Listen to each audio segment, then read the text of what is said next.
Good morning students. आज lockdown mathematics में हम लोग मैथमेटिक्स की जो क्लास देखेंगे वो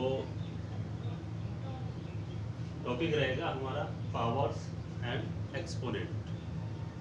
बेसिकली ये वीडियो जो है वो मैं 7th वालों के लिए बना रहा हूँ, लेकिन यहाँ पे मैंने 8th क्लास में लिखा है क्योंकि ये चैप्टर दोनों ही क्लासेस में है, 7th में भी है और 8th में भी है। इसलिए बेसिक से जब शुरू कर रहा हूँ तो 8th वालों के लिए भी क्या होगा, ये रिवीजन का हो जाएगा। इसलिए क्या है कि 8th के भी स्टूडेंट और 7th के स्टूडेंट दोनों इस वीडियो को ध्यान से देखेंगे तो उनको फ़ायदा मिलेगा। 7th वालों के लिए तो नया टॉपिक है, नई चीज़ है, नया उनको वो मिल रहा है, तो उनको तो थ्रू आउट पूरा का पूरा वीडियो देखना पड़ेगा। लेकिन जो 8th में पहुंच चुके हैं, जो 7th क्लास पास कर चुके हैं और 8th में पहुंच चुके हैं, उनके लिए भी फ़ायदेमंद रहेगा, क्योंकि इसके जो लॉज हैं, एक्सपोनेंट के जो लॉज हैं, वो भी मैं समझाऊंगा नेक्स्ट वीडियो में। आज फ़िलहाल जो है हम 7th के पार्ट का जितना एक्सपोनेंट है वो हम डिस्क्राइब करेंगे। तो समय वेस्ट नहीं करते हुए हम लोग आज चलते हैं एक्सपोनेंट के ऊपर। जैसा कि हमने 7th क्लास में पढ़ा है या 7th क्लास में जो स्टूडेंट हैं वो पढ़ेंगे कि एक्सपोनेंट का यूज क्या होता है। एक्सपोनेंट या जो पावर हम कहते हैं, इसका यूज क्या होता है। एक्सपोनेंट का यूज हम जनरली बड़ी संख्याओं को छोटी करके लिखने के लिए काम में लेते हैं, ताकि हमारे को लिखने में ज़्यादा समय नहीं हो। जैसे कि मैंने लिखा है, आप पढ़ सकते हैं और इसको स्क्रीनशॉट लेके, और मैं आपसे बोलूँगा कि इसके एक स्क्रीनशॉट लेके और इसको पूरा हूबहू उतार लें, ताकि आपके समझ में आए ये चीज़। जैसा कि मैंने लिखा है कि क्लास 7 में हमने इसके बारे में थोड़ा बहुत जान लिया। अब एग्जाम्पल के तौर पर मैं ले रहा हूँ मास ऑफ अर्थ। अर्थ का जो मास है, अगर इसको हम राइट डाउन करें तो कैसे राइट डाउन करेंगे, तो इस तरीके से राइट डाउन करेंगे। क्या लिखेंगे, 597 ये ऐसे चलता रहेगा।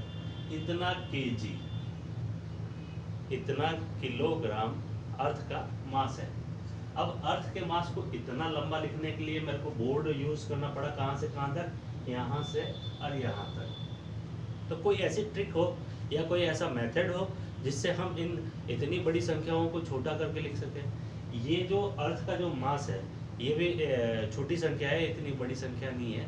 जब हम प्रकाश वर्ष में, लाइट ईयर्स में किसी चीज़ को नापते हैं किलोमीटर्स में, तो वो और भी बड़ी संख्याएं हो जाती है।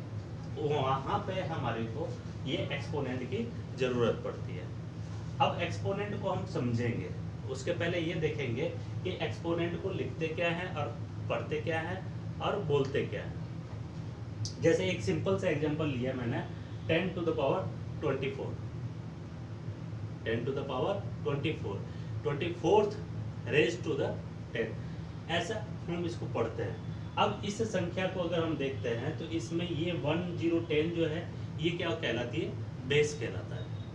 और इसके ऊपर जो पावर है 24 का जो पावर है, ये पावर क्या कहलाता है, एक्सपोनेंट कहलाता है।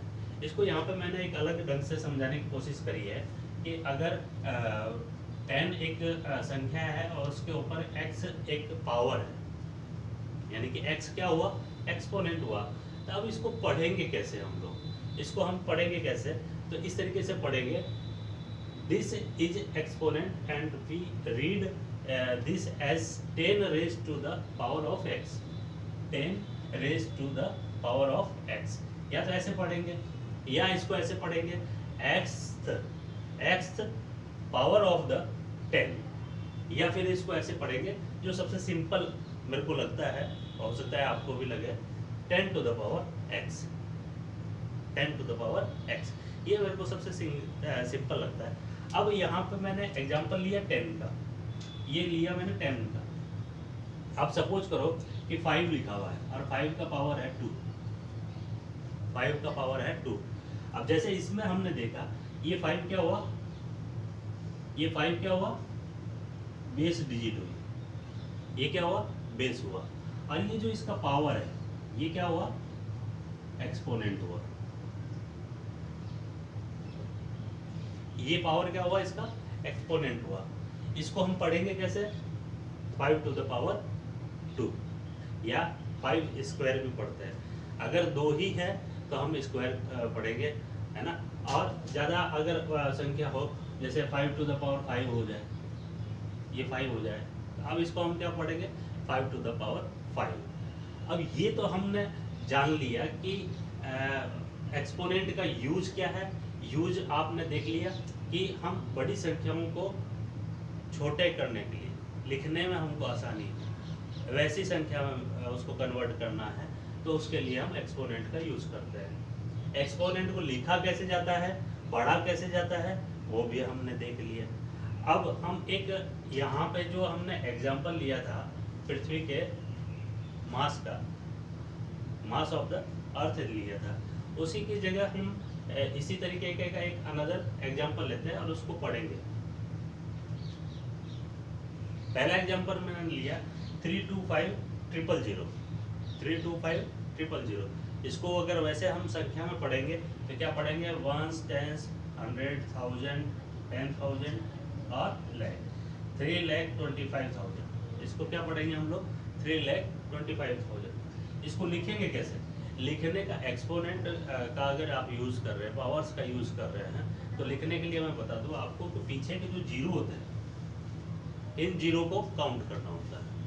आगे की जो संख्या है वो वैसे के वैसे मैंने लिख दिया। आप देखेंगे करेंगे, बार बार करेंगे, तभी समझ में आएगा। मैंने 325 को क्या किया, 325 लिख दिया, और मल्टीप्लाई में क्या कर दिया, 10 लिख दिया। ये एक बेस डिजिट है, 10 जो है वो बेस डिजिट है, हमको इसका यूज लेना ही पड़ेगा। अब जीरो कितने हैं, 1, 2 और 3 जीरो है। अब 10 का पावर कितना होगा, 3, क्योंकि ये 1000 में चला गया। 10 × 10 × 10 कहने का मतलब क्या हुआ, 1000 हुआ। ये थाउजेंड्स में चला गया, इसलिए इस 1000 का पार्ट हमने क्या किया, एक्सपोनेंट में लिख दिया। अब वापस पृथ्वी के मास पे पहुंच जाते हैं, अर्थ के मास पे पहुंच जाते हैं। अब इसमें हमने क्या किया, हमने क्या लिखा था कि 597 और इतने सारे जीरो किलोग्राम इसका मास का अर्थ है, अर्थ का मास, सॉरी। अब इसको हम कैसे लिख सकते हैं, आगे के 3 डिजिट हमने काम में ले लिए, 597 यहाँ से लेकर यहाँ तक 597 हमने यूज में ले लिए। अब उसके बाद में बेस डिजिट हमने रख दिए 10, बेस डिजिट को हमने रख दिया 10। अब इसके बाद में करना क्या है कि हमको इसके जीरो, जितने भी जीरो हैं वो उसको काउंट करना है। 1, 2, 3, 4, 5, 6, 7, 8, 9, 10, 11, 12, 13, 14, 15, 16, 17, 18, 19, 20, 21, 22। तो 22 हमने उसके ऊपर पावर लगा दिया। अब 10 का पावर कितना हो गया, 22। अभी भी हम इसको और शॉर्ट में कर सकते हैं, अभी भी और शॉर्ट में कर सकते हैं। कैसे, 59.7 कर दिया, यहाँ पे पॉइंट लगा दिया। अब एक जीरो और बढ़ गया, 59.7 कहते ही क्या हुआ, एक जीरो और बढ़ गया। एक जीरो बढ़ गया का मतलब क्या हुआ कि 22 में 1 ऐड हो गया, यानी कि अब इसका पावर कितना हो गया, 23 हो गया। इसी तरीके से और इसको अगर हम डिक्रीज करेंगे, छोटा करने की कोशिश करेंगे, तो 5.97 हो जाएगा। और फिर बेस डिजिट लिखेंगे 10, पहले 23 था, अब कितना हो जाएगा,